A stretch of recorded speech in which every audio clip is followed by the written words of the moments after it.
Ok, première vidéo de ce format improvisé. Comment on combat l'art block? En tant que créateur, la page blanche, la démotivation, le sentiment d'être un imposteur, je crois que malheureusement tout ça, ça fait partie du processus de création.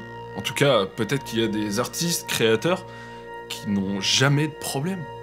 Mais ceux-là, c'est des dieux vivants, hein, ils ont hacké un truc dans la vie. Justement, ce format-là, qui est complètement improvisé, je le fais giga spontanément. Eh bien, j'espère qu'il y aura plusieurs vidéos comme ça qui pourront aider les gens qui regardent ces vidéos, qui sont dans des pages justement de création compliquées, qui n'arrivent plus à créer, qui sont... De toute façon, la vie d'artiste, c'est plus pour moi, j'arrive pas à faire ça, je gagne pas assez ma vie, mon travail est nul, j'ai pas de reconnaissance.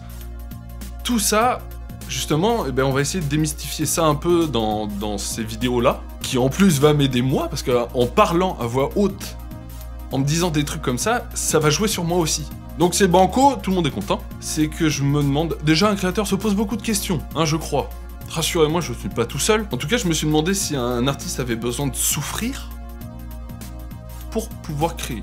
Je sais, ça peut être une question étrange, qu'on n'est pas du tout là-dedans, ou qu'on n'a jamais ressenti ce sentiment-là, mais je pense que c'est une question qui se pose vraiment. Il y a tout un mythe sur les artistes malheureux, machin, mais est-ce que c'est vrai? Est-ce que c'est valable pour tout le monde? Bien sûr que non. Mais par exemple, là, je viens de commencer un nouveau travail, qui en gros me met dans un rôle, dans une position que je n'aime pas du tout, mais j'ai pas le choix, faut manger, voilà. C'est pas le pire travail du monde, hein. Loin de là, il y a bien pire. Mettre des boîtes en rayon, pour moi, c'est un bien pire travail. Travailler à l'usine également, c'est des travails très durs. Mais là, ça reste un travail cool, hein. On va pas se le cacher, ça va. Je monte des vidéos pour une grosse boîte de multinationales influenceurs, mais couilles. Tout ce qu'ils véhiculent, c'est pas des valeurs que j'aime. Dans le sens où ils prônent que... c'est écrit dans mes contrats. Ça prône l'argent et l'amour. En fait, c'est que du good vibe only. Et justement, cette recherche du good vibe only, de faire très attention à ce que tu mets, gna gna gna, tout ça. Pareil, il y a des créateurs, je dois monter du contenu de créateurs qui m'intéressent pas. Également, il y a une façon de travailler au sein de cette boîte qui est très loin de tout ce que j'ai fait dans toute ma vie. C'est qu'il y a énormément d'organisation, il y a des centaines et des centaines de personnes qui travaillent en même temps dans cette boîte, avec un ordre hiérarchique, avec des façons de faire, des tableaux à remplir, tout ça. Moi, je suis pas habitué à ça. J'ai eu la chance de pouvoir éviter ça toute ma vie, sauf que là, j'y suis confronté. Ça me rend pas heureux, mais bon, c'est la vie. J'ai arrêté de faire mon ouin-ouin, au moins j'ai un travail, des sous et un toit. Mais, justement, en faisant les formations et tout ça, j'étais pas bien, et je m'en suis pas rendu compte sur le moment pendant que je le faisais, tu vois, j'étais genre, bon, bah ouais, ça c'est putain, c'est chiant, machin. Mais une fois que j'ai mis de la musique qui me plaisait, parce que j'avais pas de musique en fond à ce moment-là, oh, j'ai senti mon âme revenir. La consistance qui nous est profond, l'âme de créateur. Je sais pas si vous avez déjà ressenti cette sensation-là. Je pense que si, n'importe qui, après une grosse journée bien nulle de merde, il y a ce moment de... où tu te sens regonflé. Et j'ai trouvé ça assez intéressant, parce que je me suis dit, wow. Je suis pas trop habitué à ça, moi, je suis pas habitué à ça. Vraiment, tu vois, un beau moqueur, c'est dur à expliquer cette sensation, et je me suis dit, waouh, j'avais besoin d'entendre du contenu, ou même de regarder, hein, ça pourrait être lire un livre, n'importe quoi, qui a du sens pour moi. Et c'est là où je veux en venir, c'est au moment où j'ai écouté cette musique-là, où je me suis dit, putain, c'est de la merde ce que je fais. C'est terrible, hein, c'est se plaindre alors que j'ai trouvé un travail. C'est intéressant de voir comment un contenu peut, en tout cas, m'a réchauffé le cœur, et m'a donné envie de putain, trop bien, vas-y, je vais faire ça et tout. Tu vois, il te redonne vie, quoi. Mais à ce moment-là, j'ai eu une impulsion. J'ai eu une volonté de faire quelque chose. Je sais pas, moi, de bricoler, de faire de la musique, un dessin, apprendre des nouveaux trucs sur Internet et tout, quoi. La question, je me suis dit, putain, c'est intéressant, en fait. Parce que là, moi, je suis en art block total. C'est la catastrophe pour la musique. Moi, ça va très bien. Mais alors, pour le dessin... imagination et tout ça, mon cerveau c'est atrophié, c'est terrible. Alors que là, j'ai juste envie de faire une super musique pour évacuer justement toutes les mauvaises ondes de la formation, on va dire. Enfin, il y a tellement de trucs nuls à chier dans la vie que vous trouverez bien quelque chose pour mettre un mot sur cette souffrance, on va dire ternir l'esprit d'un créateur, d'un artiste, qui peut le démotiver, il y a le syndrome de l'imposteur, il y a la démotivation, plus d'idées, croire qu'on est nul à chier, que ça ne mène à rien, que ça sert à rien. Bref, il y a plein de trucs qui fait dire ça à un créateur. Encore une fois, c'est pas que moi, c'est les créateurs en général. Et c'est important de retrouver justement cette bouffée d'air frais que je vous parlais, ce baume au cœur, qui donne envie de créer, qui te redonne en plus la patate, quoi, qui donne la bonne humeur. Je sais pas, moi, ça peut être des situations amoureuses qui font souffrir, ça peut être des relations amicales, ça peut être le monde dans lequel on vit qui devient nul à chier, hein, on va commencer à se le dire. Ça peut être les impôts, ça peut être vos dettes, ça peut être le travail, vous avez compris le délire.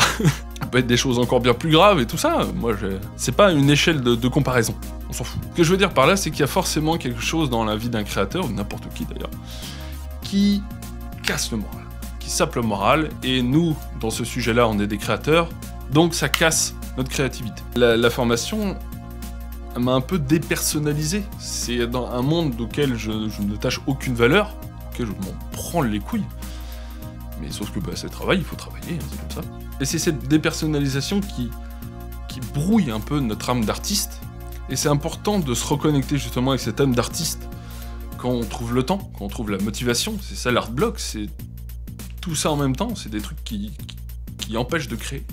C'est souvent notre seul esprit, mais bon, ça c'est comme ça. Et justement, j'avais reçu un commentaire lors d'une commande sur mon Etsy, d'une personne, bonjour à toi, parce que ton message était vraiment cool. Et c'est à peu près justement ce que j'étais en train d'expliquer, c'est que si je me souviens bien, cette personne, c'est une créatrice, elle travaillait pour une boîte où elle faisait justement du travail un peu créa. Bah justement, ça ternissait son travail personnel d'artiste, parce que justement, quand tu passes la journée à faire des commandes de machin, tu rentres chez toi le soir, t'as plus envie de faire tes travaux personnels.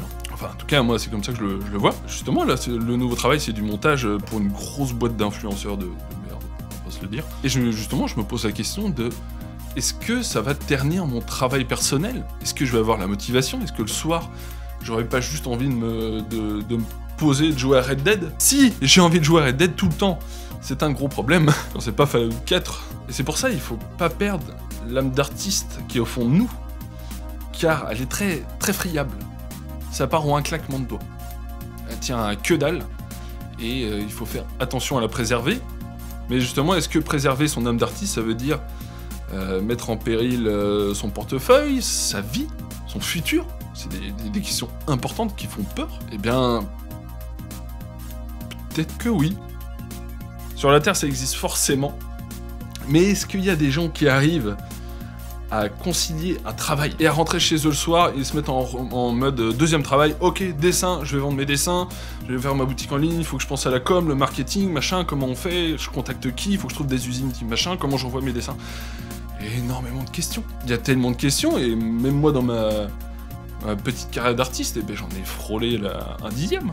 Si vous avez des remarques à faire, ou même donner votre point de vue justement sur ce qu'il faut souffrir, attention, il y a plein de panels du mot souffrance, s'il vous plaît, comprenez ça. Mais est-ce qu'il faut, souffrir pour avoir une pulsion de créativité? La réponse est non. Il y a des gens qui vont faire un dessin par jour, plusieurs par jour, qui s'en sortent très bien, qui vont très bien, qui n'ont aucun souci avec ça. Et il y en a qui ont des art blocks, qui sont bloqués depuis 6 mois, qui ne savent plus dessiner, qui savent plus quoi imaginer, qui se demandent si on doit continuer ou pas. Forcément, tous les créateurs se posent cette question-là. C'est pour ça le cliché de l'artiste maudit. Est-ce qu'il viendrait pas de là aussi? Est-ce que c'est pas ce que ça veut dire? Est-ce que ça veut pas dire qu'un créateur, qu'un artiste, il souffre pour ensuite créer? Je trouve que c'est une question intéressante. Même si je l'ai dit, il y a des artistes qui créent sans avoir besoin de souffrir. Hein. Je trouvais cette question assez intéressante pour en discuter dans les commentaires avec d'autres créateurs. Je sais qu'il y en a quelques-uns, même si on n'est plus beaucoup sur la chaîne, hein, mais il y en a qui suivent encore, et il y a des créateurs qui suivent encore. Si le sujet de la vidéo vous plaît, je vous invite à aller voir les commentaires, et de lire quelques commentaires pour voir un peu comment ça se passe dans la vie des autres. Attention, ne mettez pas du contenu que vous voulez pas publier sur internet, évidemment. N'hésitez pas à commenter, justement, je pourrais refaire des vidéos en sujet avec ce que vous venez de me dire. L'idée, c'est de partager, justement, tout ce processus de création qui peut parfois être dur à surmonter. L'art block est dur à surmonter, c'est quelque chose qu'on peut très mal vivre, vraiment. Mais c'est une question intéressante, et je pense qu'en parler, trouver des petites solutions, des tips, essayer de se mettre dans des moods, tout ça, savoir qu'on n'est pas tout seul dans ce cas-là aussi, ça aide beaucoup, je pense. Et d'enfin pouvoir créer quand on veut, de revoir la motivation revenir, de voir la motivation revenir, les idées, tout ça, quoi. Bah, je sais pas ce que donne cette vidéo, j'ai rien écrit, c'est très spontané, et en plus ça parle de choses un peu sur le cœur, tu vois, c'est pas facile à mettre les bons mots dessus. Je sais que dans une heure je pensais, oh putain j'aurais dû dire ça comme ça. Bref, c'est comme ça, c'est le format spontané. Faites vivre ce format-là, il vivra que s'il y a d'autres artistes qui sont en mode art block, et qu'on en discute et tout ça. Je sais pas trop où va aller ce format, c'est un test. N'hésitez pas à faire tourner cette vidéo autour de vous si ça vous a plu. Si vous êtes curieux, j'ai sorti un EP avec mon pote Kerwald qu'on a composé et mixé en 4 jours, c'est assez cool. Vous pouvez l'écouter là, c'est ici. Vous pouvez acheter les versions physiques et des posters sur mon Etsy. J'aime pas demander, mais là c'est un format auquel je suis pas sûr de moi, et j'ai envie de savoir ce que vous en pensez. Allez, on arrête le massacre ici. Salut!